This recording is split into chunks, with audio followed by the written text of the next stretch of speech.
Þóra Ellen would like to answer the question. I would like to respond to the person who asked about the 56 terawatt hours and the price. I can't tell you exactly how heavy the price is, but I would like to look a bit closer at the figure of 56 terawatt hours. And it is one of the really frustrating aspects of discussions and information exchange in Iceland on energy is that the figures that are tossed out and presented by the energy sector are at best highly misleading, if not downright wrong. And it was only this morning in Morgunblaðið where I saw the figure of 40 terawatt hours for the utilizable hydropower in Iceland. As far as I can see, this figure is not quite 100% too high, but it's close. I think the realistic figure is about 24 terawatt hours per year. And we utilize now about half of that. If we are not going to dam Jökulsárfjöllum, which the previous government declared that it would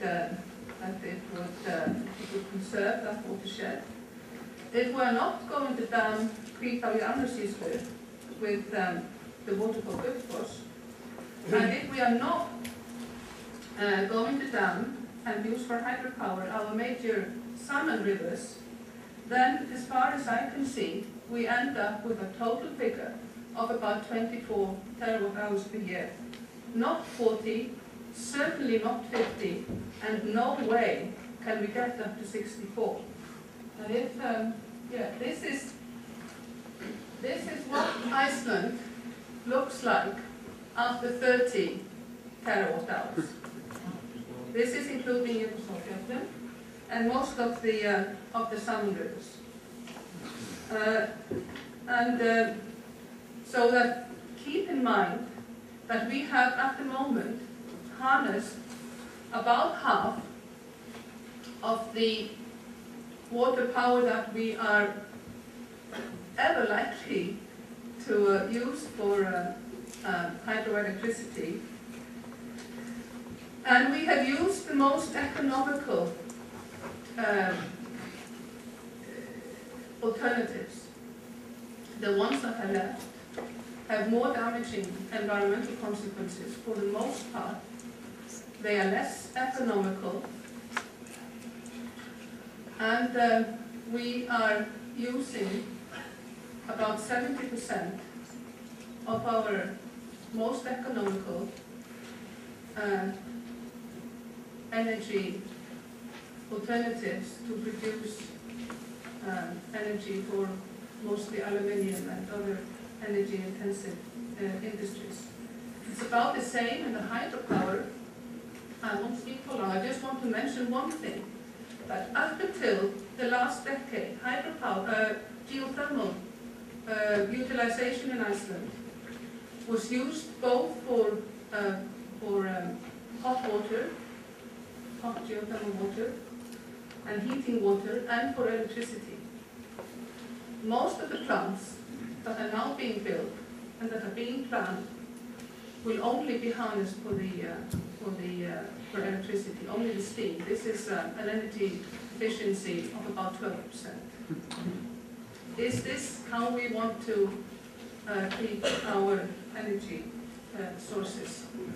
Do we want to use all the geothermal sites that are closest to the main urban centers of Iceland, Reykjavík and the capital area, for energy production for energy-intensive industries? Thank you.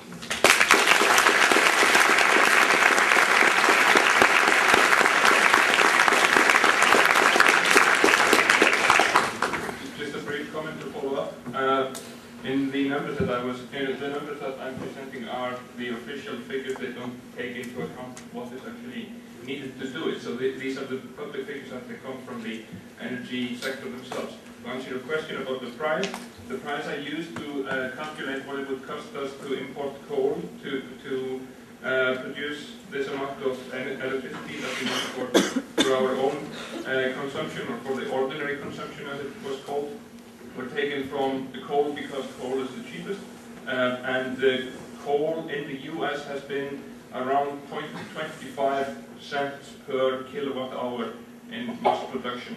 So you can then multiply that to come to this figure. I think it ends up in, if you would sell it at that price, which is the lowest possible price, the 50 gigawatt would go from 1.25 billion US, but we wouldn't want to sell it at that price, I guess. So.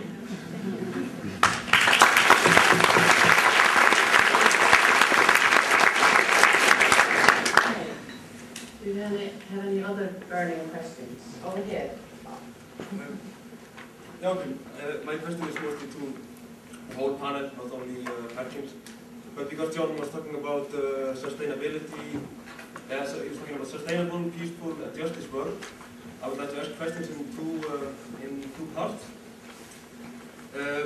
Since most of the changes you encourage, and most of the changes that are encouraged to us are still include us in the same system, capitalism, for example, green consumerism.